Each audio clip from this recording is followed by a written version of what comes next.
दिलदार हा 1977 साली 13 एप्रिल रोजी प्रदर्शित झालेला जितेंद्र, रेखा, जीवन, शशिकला, प्रेम चोप्रा यांच्या प्रमुख भूमिका असलेला चित्रपट.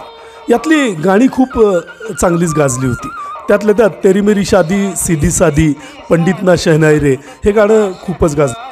या चित्रपटाची निर्मिती डी रामा नायडू यांची होती आणि के बापय्या यांचं दिग्दर्शन होतं. म्हणजे थोडक्यात हा दक्षिणेकडचा चित्रपट होता. सोग्गाडू या तेलुगू चित्रपटाचा हा रिमेक. या चित्रपटासाठी अभिनेत्री नाझनीनला सर्वोत्कृष्ट सहाय्यक अभिनेत्रीचं फिल्मफेअरसाठी एकमेव नामांकन मिळालं होतं. बाकी चित्रपटाची गाण्यांमुळं भरपूर हवा झाली, मात्र तितकासा हा चित्रपट प्रेक्षकांच्या पसंतीला उतरला नाही. संगीत लक्ष्मीकांत प्यारेलाल यांचं होतं.